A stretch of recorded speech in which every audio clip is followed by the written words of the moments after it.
interrompre vos belles discussions. Donc, on va commencer le culte aujourd'hui avec un chant que Will nous avait appris ça fait quelques semaines. C'était vers le milieu fin juillet. Fait qu'on va essayer de refaire ça. Fait que je vais juste faire pratiquer un petit coup ensemble pour essayer de repogner le petit beat qu'il faisait, qui était...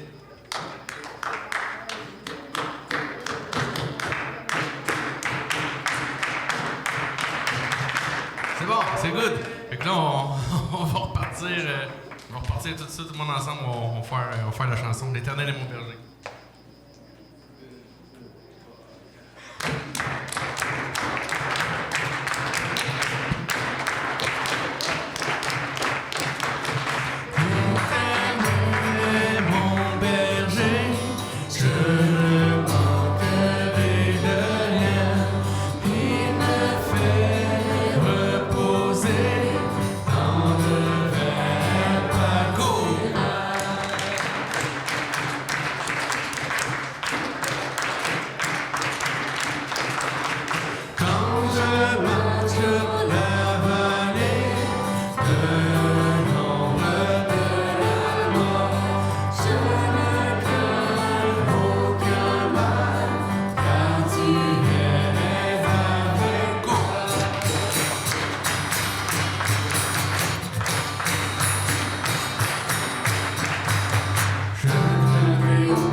Bon matin. Donc, on se réunit en Église pour rendre gloire à notre Seigneur. Si vous voulez, on va prendre un moment pour prier, une prière d'invocation. Si vous voulez courber votre tête. Père éternel, nous sommes bénis que tu nous donnes d'expérimenter ton pardon et ta grâce. Nous te prions de nous attacher profondément à ta parole pour le bénéfice de notre sanctification et pour ta propre gloire. Amen. Si vous voulez, on va faire un petit récapitulatif des dernières semaines. Voilà, donc la première semaine, on avait eu Frédéric qui avait prêché sur l'Éternel et mon berger, je ne manquerai de rien, avec Will qui avait fait cette belle l'œuvre. La deuxième semaine, on avait Jonathan qui avait prêché. Il me fait reposer dans de verts pâturages, il me dirige près des eaux paisibles. Et Lucie avait fait ce magnifique dessin en 3D. La troisième semaine, Jacob avait prêché sur Il restaure mon âme et Camille et Marie-Michel avaient fait cette nouvelle œuvre. Ensuite, la quatrième semaine, Jacob avait encore prêché Il me conduit dans les sentiers de la justice à cause de son nom. Et Eva, sa fille, je précise, avait fait cette magnifique œuvre en 3D. Puis je précise aussi qu'elle m'a expliqué que la croix, c'est ce qui menait à la justice, la croix de Jésus, hein, si je me souviens bien, Eva. Ouais. Et puis la cinquième semaine, Patrice avait prêché Et quand je marche dans la vallée de l'ombre de la mort, je ne crains aucun mal car tu es avec moi. C'est Catherine Landry qui avait fait cette magnifique œuvre. La sixième semaine, Frédéric avait prêché Ta houlette et ton bâton me rassurent. La famille Clermont avait fait ce magnifique dessin. Et la semaine dernière, Jean-Luc avait prêché Tu dresses devant moi une table en face de mes adversaires. Et Émilie, la petite fille de Réal et Christiane, a fait ce magnifique dessin. Voilà. Bravo. En lecture complémentaire cette semaine, on va aller dans le psaume 133 et dans Éphésiens 3 aussi. Donc, psaume 133, versets 1 à 3. « Ah, qu'il est bon, qu'il est agréable pour des frères d'être ensemble. C'est comme le parfum de l'huile précieuse versée sur la tête du grand prêtre Aaron et qui descend jusqu'à sa barbe, puis jusqu'au col de ses vêtements. C'est comme la rosée qui descend du mont Hermon sur les hauteurs de Sion, car c'est là, à Sion, que le Seigneur donne sa bénédiction, la vie, pour toujours. » Et en Éphésiens 3, versets 20 et 21. « À Dieu qui a le pouvoir de faire infiniment plus que tout ce que nous demandons, ou même imaginons, par la puissance qui agit en nous. À lui soit la gloire dans l'Église et par Jésus-Christ, dans tous les temps et pour toujours. Amen. » Une question pour vous avant de lire le psaume ensemble. Je vais essayer de m'adresser aux enfants pour commencer. Qu'est-ce que vous voyez à l'écran?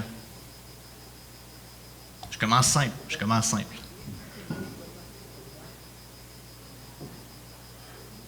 Personne qui sait qu'est-ce qu'il y a à l'écran? C'est-tu un cheval?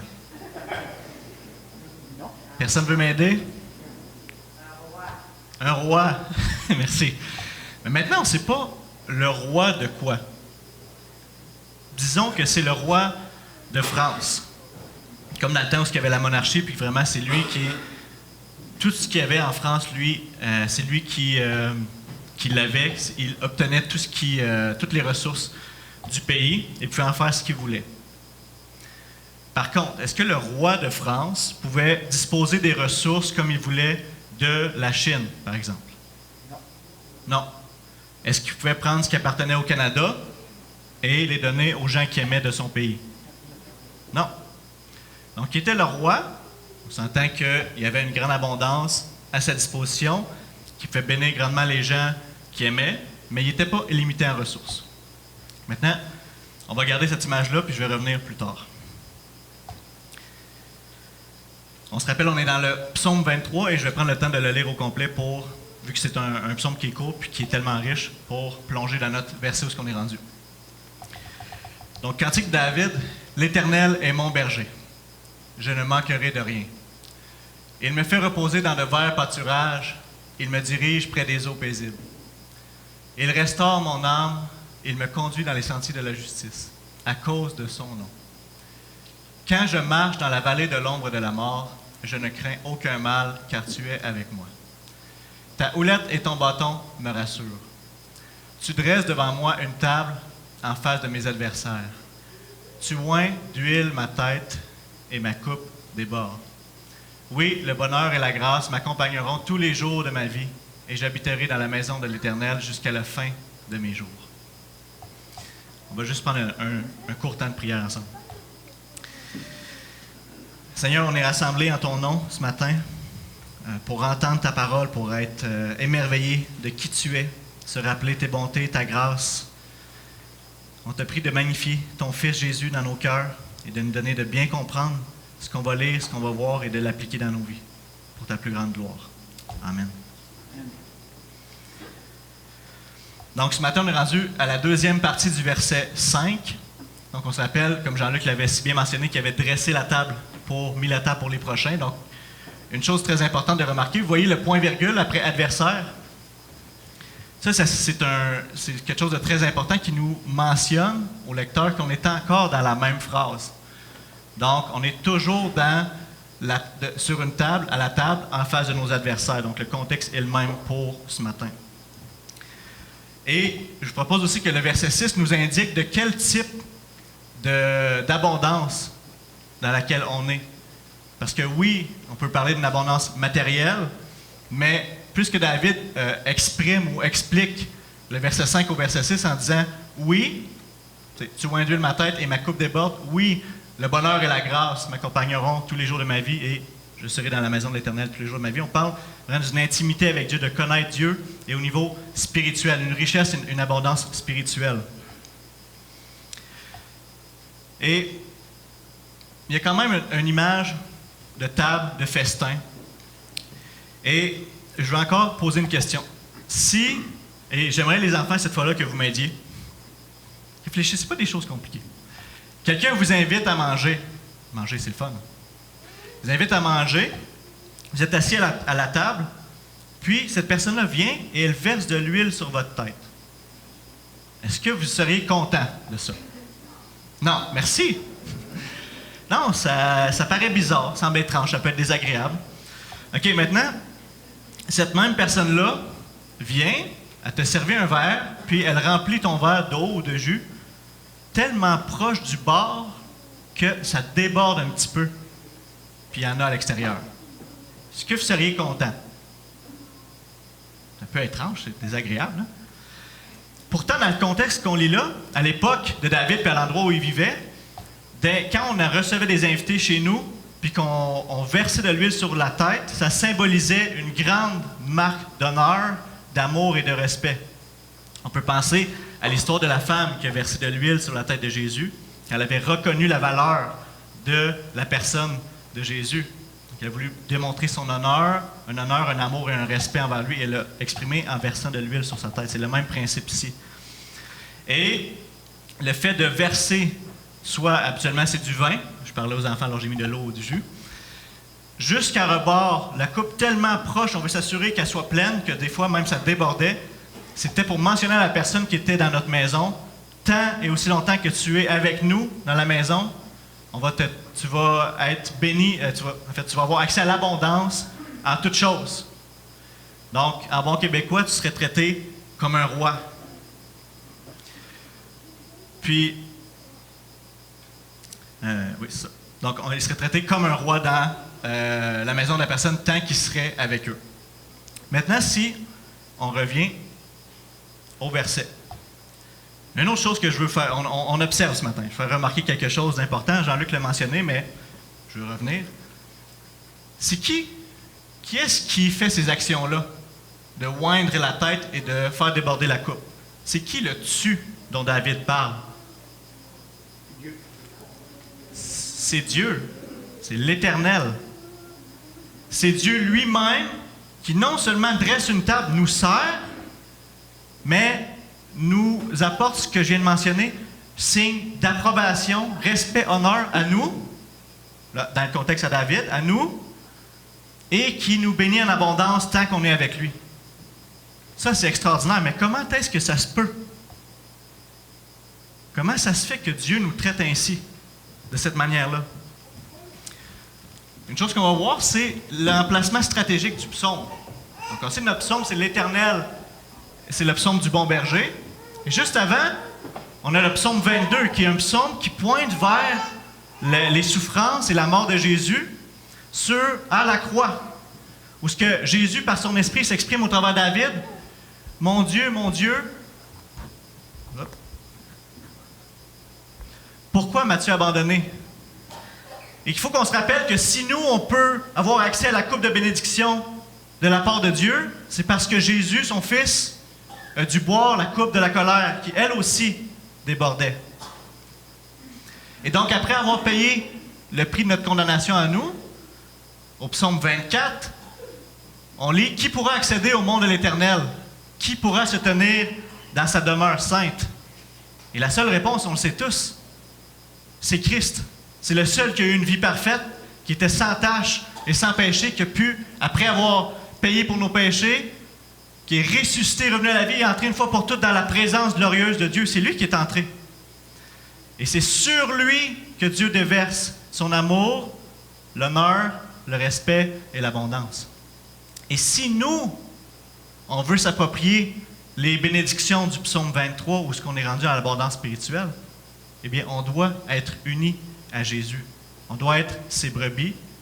Et c'est ce qu'on va lire ici, à Colossiens 2,10. C'est par votre union avec lui, Jésus, vous êtes pleinement comblés, car il est le chef de toute autorité, de toute puissance. Donc, c'est le fait que, parce que Jésus est le Fils de Dieu, si nous, par la foi, on a mis Jésus comme sauveur et Seigneur de notre vie, on lui appartient, on devient nous aussi ses enfants, et donc, c'est là que Dieu déverse son abondance sur nous. Donc, si je reviens à mon image tantôt, au début, j'avais le roi de France, qui était limité en ressources, qui était quand même un homme puissant qui pouvait bénir les gens. Dieu, c'est le roi de quoi? Est-ce que c'est le roi De l'univers. Merci, Paul. Tout le monde peut participer. Le roi de l'univers. Donc, tantôt, je disais, tout ce qui appartient à la France, le roi de France peut en disposer comme il veut, mais il n'a pas accès au reste. Dieu, c'est le roi de l'univers. Il a accès à toutes les ressources de l'univers. Lui appartiennent et peut en disposer comme il le veut. Et il décide d'en disposer en le donnant à son Fils et à tous ceux qui sont unis à lui par la foi. Donc, puis dans le psaume, l'image qui est donnée, c'est vraiment Dieu dresse la table pour nous et nous invite à recevoir ses bénédictions. Maintenant, qu'est-ce qu'il nous donne exactement? Question pour vous. Est-ce que vous auriez aimé, vous aimeriez en ce moment que Jésus soit en chair et en os avec vous, présent tous les jours de votre vie? Oui. Ce serait le fun, hein? Ça serait, il me semble qu'il n'y aurait pas quelque chose de plus merveilleux et de plus, qu'on aimerait plus avoir de la part de Dieu, de dire, je voudrais avoir Jésus avec moi toujours. Mais Jésus a dit quelque chose d'intéressant dans les évangiles. Il a dit, il vaut mieux que je m'en aille, que je parte, que je retourne au ciel avec le Père, pour que le Saint-Esprit puisse venir avec vous. Et là, ceux qui ont accepté Jésus comme leur Seigneur et Sauveur, qui sont unis à lui, ont reçu le Saint-Esprit. Il est non seulement avec nous, il est en nous. Et c'est ça la richesse et l'abondance que Dieu nous offre et qui fait déborder notre coupe. On lit ici, « Loué soit Dieu, le Père de notre Seigneur Jésus, le Christ, car il nous a comblés des bénédictions de l'Esprit dans le monde céleste qui, toutes sont en Christ. » Une fois encore, en Jésus, les bénédictions de l'Esprit que Dieu nous comble. Qu'est-ce qui fait le Saint-Esprit en nous? Il vient nous aider à comprendre les vérités et à les apprécier davantage. Parce que nous, qu'est-ce qu'on voit puis qu'est-ce qu'on comprend? C'est les choses physiques, tangibles devant nous. Et on sait qu'on est enfant de Dieu. On sait que le royaume nous attend. On sait que on est béni de toute richesse spirituelle, mais on a de la misère à le croire puis à le vivre réellement parce qu'on ne le voit pas. Mais le Saint-Esprit en nous vient nous aider et à appliquer ces vérités-là, nous les faire comprendre et croire. Regardez un passage qui nous mentionne ça, c'est justement en Romains 8, 16 et 17, où ce qui dit « L'Esprit Saint lui-même et notre esprit nous témoignent ensemble que nous sommes enfants de Dieu. » Donc l'Esprit nous aide, nous éclaire, nous amène un support pour nous rappeler les vérités. Et puisque nous sommes enfants, nous sommes aussi héritiers de Dieu et donc co-héritiers de Christ, puisque nous souffrons avec lui pour avoir part à sa gloire. Ça veut dire qu'on est héritier, on va recevoir le royaume de Dieu, et on se rappelle, il est le roi de l'univers, donc on va recevoir tout ce qui lui appartient. Co-héritier avec son Fils unique. C'est dur à croire, mais l'Esprit en nous amène la joie, la paix et la force de croire ces choses-là et d'en bénéficier dans notre âme. Il nous aide aussi à vivre d'une manière qui honore Dieu, à aimer plus Jésus, à lui obéir. En 2 Pierre 1, verset 3, on lit « Par sa puissance, en effet, Dieu nous a donné tout ce qu'il faut pour vivre dans l'attachement au Seigneur. » Donc, les enfants, comme les plus grands, on le sait, c'est pas toujours facile de vivre en marchant, en suivant Jésus et de vivre d'une manière qui honore Dieu, mais Dieu nous a donné tout ce qu'il fallait. une abondance, une richesse spirituelle qui est en nous, si on appartient à Dieu, pour pouvoir vivre dans l'attachement au Seigneur. Donc, cette semaine, dans votre marche avec Dieu, rappelez-vous l'abondance, la coupe qui déborde, et rappelez-vous que vous avez l'Esprit avec vous pour vous aider à se rappeler cette joie-là d'appartenir à Jésus et d'avoir les ressources et la force spirituelle de vivre pour le Seigneur. Prions. Seigneur, merci pour la joie que tu nous donnes, ces trésors enfouis dans ta parole qu'on peut exposer ensemble en famille spirituelle que tu nous as donnée. Merci pour mes frères et sœurs devant moi, pour la joie que j'ai d'être en leur présence. Merci pour tous ceux qui te servent et qu'on peut voir ton œuvre en chacun de nous. Merci pour l'abondance que tu nous donnes et l'Esprit qui nous aide et qui nous rappelle qu'on est tes enfants. Quelle grâce. En Jésus. Amen.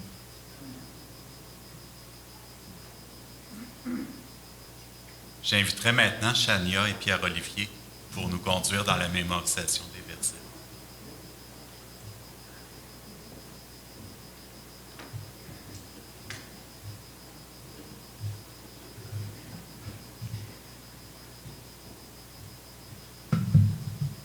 Un, deux? Non, mais il ne marche pas.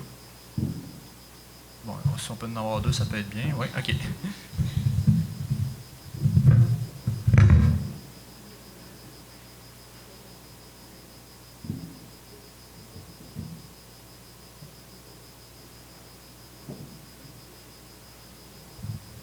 OK, parfait. Donc, on va commencer. Les paroles, ils sont-ils à l'écran? On les met plus à l'écran, hein, je pense, c'est ça. Non, ils sont supposés le savoir. Donc, l'Éternel est mon berger, je ne manquerai de rien. Il me fait reposer dans de verts pâturages.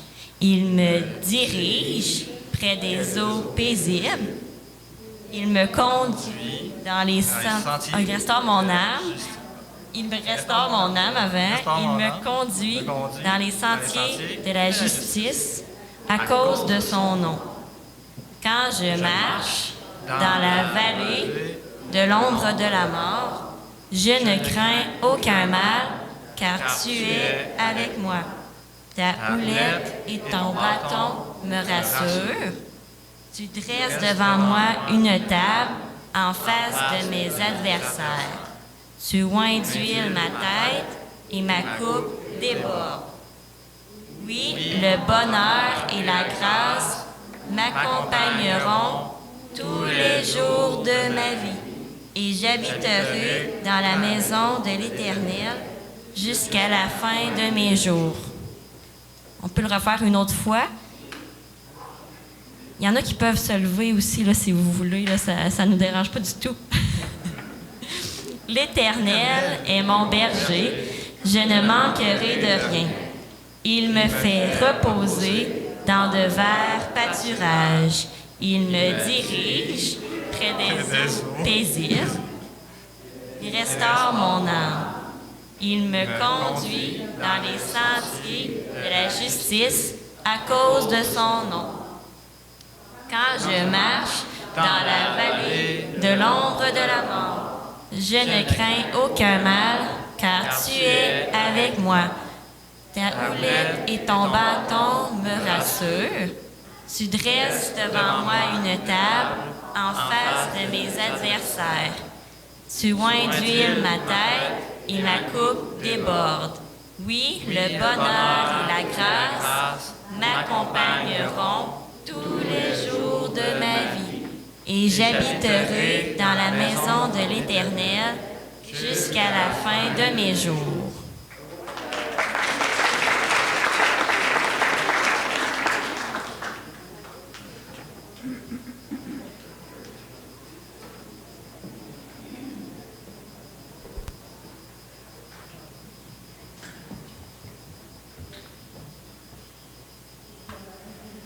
On est revenu au petit troupeau.